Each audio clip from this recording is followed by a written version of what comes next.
Hello, everyone. This is Scorpion, and today, today is the start of something new. So, what I'm showing you right here is my novel. Oh, there we go. And it's a bit of a long project that I've been working on for at least since Christmas of 2024. It is my biggest project yet. I have I have put in tens of thousands, if not hundreds of hours into this, and this is based off of pressure, respectively. If you look over, if you look over here, uh, if you look over here, by the way, there's been some stuff going on with Urban Shade and and stuff that Zeal did to Ren that shall go nameless, for the sake of no one harassing the two. But what do we do? Please support Ren. Please support Ren. I am not, and also when it comes to this, I know lots of people have left pressure because of what happened. But when it comes to this, I was basically at war with myself with trying to either get this done or abandon the project entirely. So I decided I'm not going to abandon the project, and I'm not letting the war of pressure go to waste. So here we go.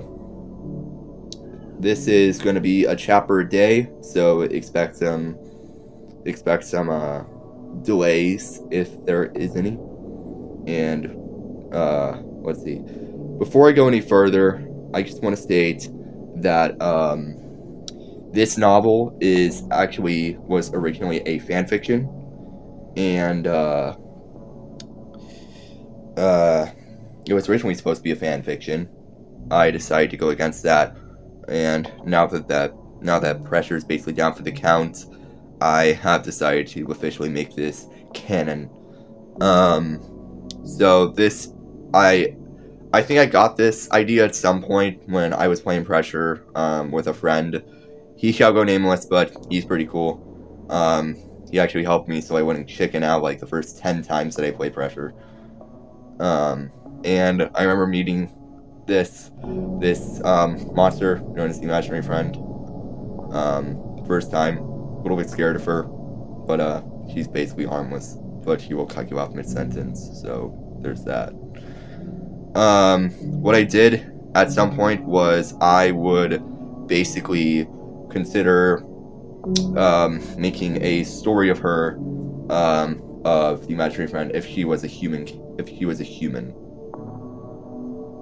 So this is where this comes along, and let's just say it took a very long time. And honestly, it feels like yesterday that I started making this. Anyway, this is part one. Part one of 6.5 parts. I will explain why there's 6.5 parts in a little bit, but for now, this is part one, which is the first part that I actually got done. Part one, the imaginary friend, or the limited time imaginary friend, if you want to be more specific. As I wanted to keep this in tandem to the game as much as I could. You're going to be able to see that a little bit later. Yeah.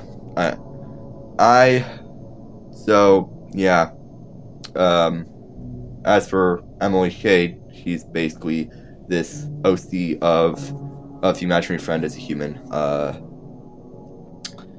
Yeah, I can't really do her voice, so I'm just going to do my regular talking voice, but I'm going to make some other impressions of other characters like Sebastian, Painter, HQ, all that good jazz, because I believe I can probably pull off some pretty sick impressions. So, here we go. Part 1. The Limited Time Imaginary Friend. I remember the times when people would hear my voice and immediately recognize me as a popular anti-loneliness tool. That shall go nameless. But I, like said object, have faded into the mist of nothing. Amelia rose nearly a shade, on the subject of the aftermath of the Black Site lockdown. And I'm going to put this into a portrait. Here is what it officially looks like. Yeah, I actually based it off of like some sort of Doctor Who falling meme. And also another video that shall go nameless. It's pretty cool, though. It helped me increase my productivity for making this. It took a while. I actually drew this while I was in Florida. So, yeah. Chapter 1. We all have to prepare for the worst at times. Anything could happen. It could be for better or for worse. Who knows? After all, our end will come. Sebastian Salas. C-13. An interview with the Saboteur. Have you ever had a lucid dream? That shimmering moment where you realize you're the god of your own mind? Now take that feeling and rot it. Imagine being fully aware as the dream turns on you, sharp and jagged. That is a lucid nightmare. And trust me, you don't want to be the one holding the ticket. Thump, thump, thump. The sound of my own footsteps was the only thing anchoring me to the dark void. I walked because there was nothing else to do. In the center of the nothingness, a single spotlight fell on a piano. It looked lonely. I felt an odd pull towards it, my fingers twitching with a muscle memory I didn't realize I possessed. I sat on the bench, the wood cold against my skin. I opened the cover and began my rendition of One Way Trip. The notes felt heavy, like I was pulling them out of deep water. Halfway through, the air changed. It became thick and smelled of salt and old rust. I didn't stop playing, but my heart began a frantic drum solo against my ribcage. I knew something was wrong. I could feel it watching from the edge of the light. Not one, not two, but 3 bluish-green eyes and a dark, unlit anglerfish Eska began to glow in the pitch black. And then came the audio. And damn, it was hateful. Oh, bravo, Emily. The thing at the darkness drawled. His voice carried that familiar sandpaper on silk quality. What exactly are we doing here? Practicing for recital in the afterlife? Because let me tell you, the acoustics in this void are abysmal. I asked him to show himself. I'd hear a sigh before I saw his face. The eyes moved closer. Those 3 piercing bioluminescent pinpricks, and the light finally caught him. He was lean, a bluish-gray elongated man, 44 years of Chilean-American grit warped into something from the deep. 3 arms, all ending in humanoid but claw-like fingers, fish-like appendages where ears should be, a mouthful of shark teeth. He wore a dark brown jacket I'd seen him stitch himself, adorned with his Grambler device, a shotgun holster, and that small heartbreaking pin of his cat. Now in the warm spotlight, Sebastian Salas looked exactly like the sardonic nightmare I remembered. Is it sardonic or sardonic? I really don't remember. But it's like a way of saying sarcastic, I guess. Anyway, he adjusted his polo shirt with a flick of his clawed fingers and gave the piano a look of pure disgust. He slammed 2 hands down on the cover, nearly taking my fingers with it. His third hand, the one in the bloody bandage, gripped my shoulder with unnecessary force. That song? Not bad. If you were aiming for a mediocre with a side of desperate, you're lucky I'm the only audience member here, or they'd be asking for a refund. I felt the heat rise in my face. My fingers curled into fists. Constructive critique? No, this is just Sebastian being a jerk. As for the footnote, yeah, little some stuff I added here, for anyone to basically look into, at any point. So I'm just gonna say loud and clear. Amelia Rosenow's shade is British-Danish. She's 85% British, and started learning Danish at the age of 6. But due to her stronger British influence, she speaks Danish in random outbursts. So, there. I said it. There we go. Anyway, back to the story. Okay, I just need to get this aligned perfectly. There we go. Look, I didn't crawl through miles of pressurized hell just to critique your fingerwork, he added, his sharp teeth glinting as he leaned in close. I could smell the ozone and salt water on him. I'm here to give you a reality check. And it's a heavy one. You're in danger, Emily. Massive, world-ending, oh my god, why is everything on fire kind of danger. Danger? From what? From everything. You, me, the little fossil you call father, the whole goddamn world is on the menu, he snapped. He waved a clawed hand dismissively. I don't have a map for this one yet, but I'll figure it out. Somehow. Somehow? Paul Eller Ademod? I stood up. I stood up, the Danish slipping out like a curse. Are you saying you don't actually know? Can't you find out any sooner, Sebastian? He didn't soften. He just tilted his head, his upper left eye blinking in an unsynchronized pattern with the other two. Don't catch an attitude with me, kid. You don't even know what you're shouting about. Maybe take that Danish fury and point at someone who actually deserves it. A chill deeper than the void hit me. Sebastian would never say that. He was my anchor, not a judge. This wasn't him. As he faded into the black like a corrupted file, another voice took his place. Then another. Then a chorus. They all spoke with the same glitched, erratic tone.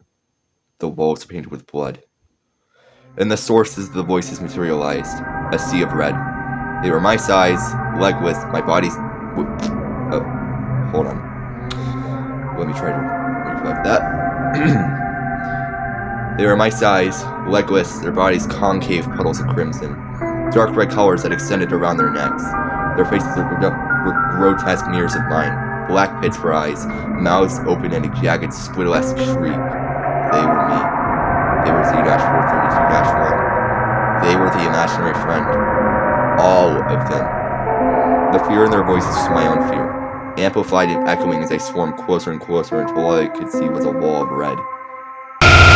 Everything stopped. The world turned a radioactive glitched green.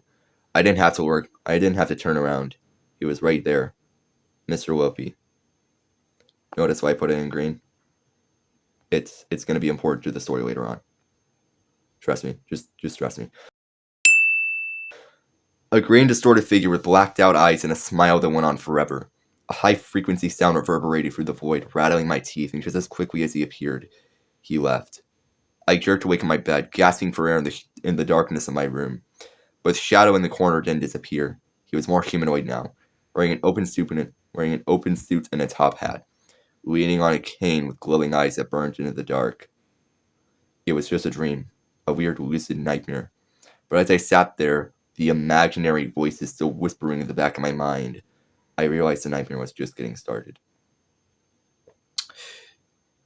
I need to put this on light mode, so you can't see anything under the black lines. I'm gonna do that tomorrow. So I hope you liked this. This is my passion project for almost 2 years, and I'm glad that I made this. I really hope that you enjoy reading this as much as I enjoyed writing this. I really loved writing this, though my procrastination will usually get the best of me. But that's okay. Anyway, yeah. I should say something. Yeah, this is my actual voice. I realized that maybe for 51 subscribers, I realized that it's about time I actually give you my voice. If anyone asks, no, I am not reviewing my face yet. No, I'm not. Not until I reach a certain milestone that I probably will never obtain. Like beating Hakita and subs. Which, if you were to see, I only have 51 subscribers, bro. It's maybe 100,000. That's a lot to ask for, you know? Anyway, this is my novel so far. Or really, by so far, I mean, this is how far you've gotten by now. This is how far I've gotten. Anyway. Looking for the runtime, I see it's exactly 4 minutes and 20 seconds. So I am going to wrap this up. I hope you all have a great day or night, depending on which side of the world you're on. And I hope you have an amazing day. Thank you for watching or listening, and I will see you tomorrow. By the way, Peace. If you're wondering what's going on, I actually recently finished reading Dante's Inferno. It is a very good book. I recommend it to you. I'm recommending it to you because it's just genuinely an awesome read.